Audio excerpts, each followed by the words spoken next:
สิยกตัวอย่างเป็นบางคนบางคนเวลาเข้าสู่ที่ภาวนาแล้วคณิกะสมาธิเกิดขึ้นอุปจารสมาธิเกิดขึ้น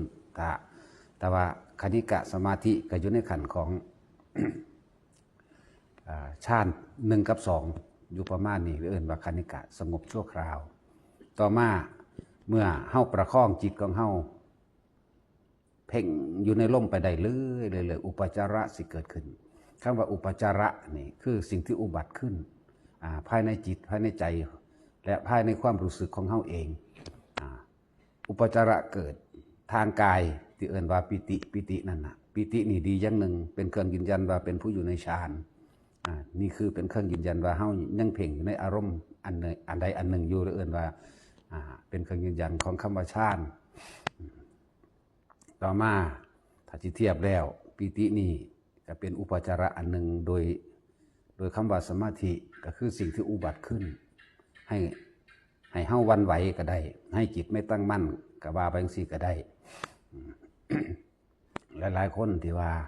เมื่อเข้าสู่จิตตั้งมั่นในขั้นอุปจารสมาธิหรือชั้นที่2 และ 3ได้2 และ 3มันจะมีอาการปิติเกิดขึ้นถ้าเฮาผ่านอาการร่างกายโยกร่างกายโยกหน้าโยกหลังโยกซ้ายโยกขวาอันนี้เฮาเข้าใจดีแล้วว่าอ๋ออันนี้คือปิตินะมันก็ผ่านได้ง่ายอันนี้บ่เป็นตาญาณอันนี้สิเว้าโดยละเอียดให้แต่ละคนเข้าใจบางคนก็เกิดอาการขนลุกขนพองสยองก้าวขนลุกมาตั้งแต่หลังเวลาวูบวาบเกินไปอันนี้ก็ให้เข้าใจว่าอ๋ออันนี้แค่ว่าปิติบางคนก็อิ่มคือสิให้อันนี้ก็อ๋อก็เอิ้นว่าปิติให้ทำความเข้าใจแบบนี้ บางคนก็หน้าตึงๆช้าๆก็บ่แม่นว่าตึงจนว่าบ่รู้สึกดอกรู้สึกอยู่แล้วก็คล้ายๆก็มีหมดหรือให้ไตไปน้ำขอบหูขอบดังหรือไตน้ำหน้าน้ำตาเองก็ให้รู้ว่าอ๋อปิติทุกอย่างนี่คือว่ารู้เฉยๆได้บ่ดูเฉยๆได้บ่นะคำว่ารู้เฉยๆรู้สึกทางกายนี่เป็นคนที่มีความรู้สึกทางกายว่าอ๋ออันนี้เพิ่นว่าปิติเนาะก็สิข้า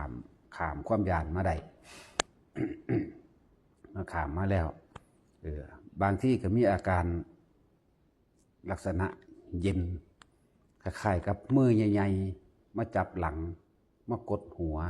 มาอีหยังก็แล้วแต่ที่ว่ามือใหญ่ๆบางที่ก็บ่แม่นแต่ว่าเย็นบางที่ก็เป็นของหนักแบบนักให้โน้มให้ทวงลงขาคำว่ารู้สึกตัวเฉยๆให้เข้าใจคำว่ารู้สึกตัวเฉยๆรู้เฉยๆคือเฉยๆคือโดยไม่ต้องคิดเด้เฮาต้องจับมั่นคงอยู่ในลมเท่านั้นลมกับคำบริกรรมเท่านั้นสำหรับผู้มีคำบริกรรมก็มีคำบริกรรมสำหรับผู้บ่มีมันก็ต้องมีความเข้าใจว่าหายใจเข้าหายใจออกคือเอาละเข้า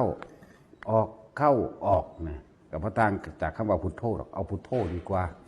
นะบางคนก็แบบเป็นน่วงลงให้น่วงลงไปหาพื้น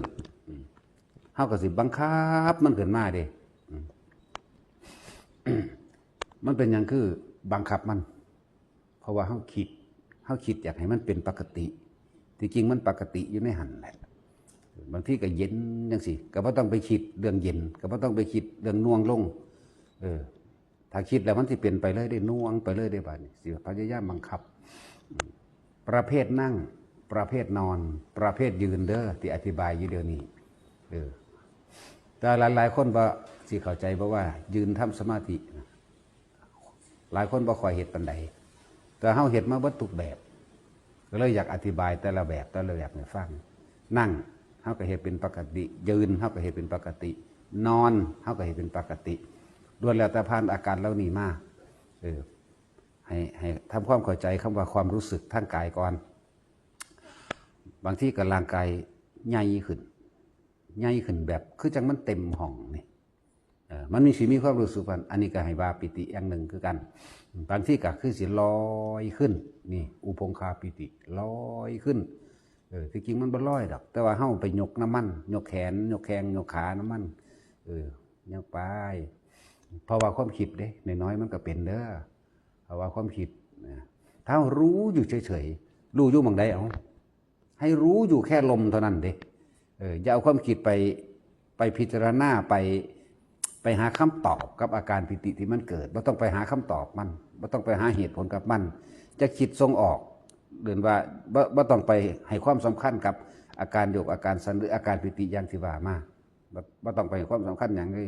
รู้อยู่กับลมหายใจเท่านั้นเนี่ยรู้อยู่กับลมหายใจเข้าพูดหายใจออกโทยุงสั่นนะเดินว่าความรู้สึกตัวให้รู้สึกตัวซะก่อนที่นี่เอินว่ามีความรู้สึกแบบนี้ก็ให้ผ่านไปเลยโดยว่าอ๋อมันคือปิติ บางทีมันคือกายลอยไปในอากาศลอยบักเร็วๆเด้หางคนก็สิมื่นตาขึ้นพึบนี่คือมันคิดเด้มันออกมาคิดมันสงสัยมันเลยมาคิดก็สงสัยเลยคิดคิดเลยคิดในความสงสัยว่ามันคือหยังนั่นแหละเนี่ยให้ทุกคนตั้งใจโดยบัดนี้ให้เข้าใจคำแรกที่ว่าปัญญาอบรมสมาธิคือการพิจารณาเห็นความจริงว่าทุกสิ่งทุกอย่างเกิดมาเท่าไรก็สร้างดับเท่านั้นสัตว์ทั้งหลายเกิดมาเท่าไรตายเท่านั้นมึงสิย่านตายแต่มึงนี่บอกเขาก็ตายกันทั่วโลกมันยิ่งคนปฏิบัติธรรมจะต้องมีจิตใจเด็ดเดียวกะหักห้าวหาญบ่แม่นว่าขี้ขาดตาขาวแบบนี้นี่คือเฮาขีดไว้แล้วตายก็ตายเว้ยเอาผู้ใดเขาก็ตายถ้านักปฏิบัติธรรมทั้งหลายถือว่าเพิ่นตายเพิ่นเอาหยังมาสอนมึงสิตายแต่มึงนี่บอกตายกับมึงตายนี่ที่คือเฮาพิจารณาไว้แล้ววิปัสสนาไว้แล้วก็แม่นใส่ปัญญาอบรมสมาธิไว้แล้วก็แม่น